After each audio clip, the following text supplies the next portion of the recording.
Macmillan Audio presents The Christmas Town by Donna VanLiere, read for you by the author.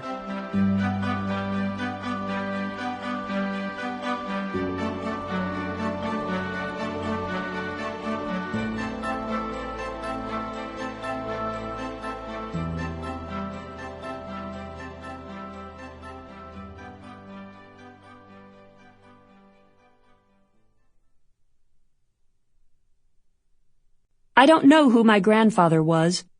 I am much more concerned to know what his grandson will be. Abraham Lincoln. Chapter 1. November 2010. Lauren Gabriel slides her card into the time clock and punches out of work at 6:02. It would have been 6 o'clock exactly if her last customer hadn't taken a minute to dig through her purse for 17 cents in change, and then another minute to tell Lauren how annoying it is to find those last few pennies at the bottom of her purse. She grabs her bag from her locker before pushing open the double doors to walk back through the grocery store. "See you tomorrow, Lauren," Jay says, bagging groceries for a mom with 2 young children. She smiles and waves as she walks through the front door to the parking lot, wishing she did not have to come here tomorrow. She had wished a few weeks ago, when Gordon's grocery was transformed from Halloween to Thanksgiving and then to Christmas in a matter of days, that she could work somewhere else.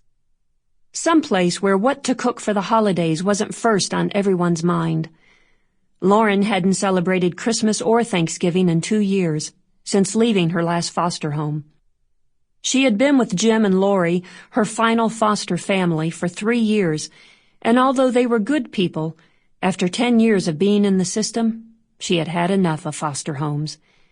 She started working at the grocery store during her junior year in high school and had been there for 4 years now. She'd do anything else, but can't imagine what that would be. The streets glow with Christmas lights, and Lauren feels that hollowed-out place behind her ribs again. Images, snapshots really, of being with her mom on Christmas cross her mind from time to time, but the recollections are so short. The man who was her father smoking on the couch, her mom petting the cat, sleet tapping the window, that she can't piece them together into any sort of memory. Her father, Victor, would come and go out of her life until she was 4, when he decided to go for good. Her mother lived trapped in some sort of romantic haze, thinking that she could attract a good man, but managed to hook up with a string of users and losers. She was sentenced to 5 years for selling drugs when Lauren was 8. She told Lauren that she would be out in no time and they would be together again. Lauren watches a mom and her young daughter walk down the street and feels that dull, painful jerk at her heart again. She thinks of her mom with equal parts love and hatred. Cassie tried to be a mom but wasn't cut out for it. When she got out of jail when Lauren was 13, Cassie told her that she was going to find a job and an apartment and be back for her. That was 7 years ago. Lauren's life has been so much like a short, unfulfilling magic show, full of failed tricks and disappointing illusions. She looks in the rearview mirror and catches a glimpse of herself.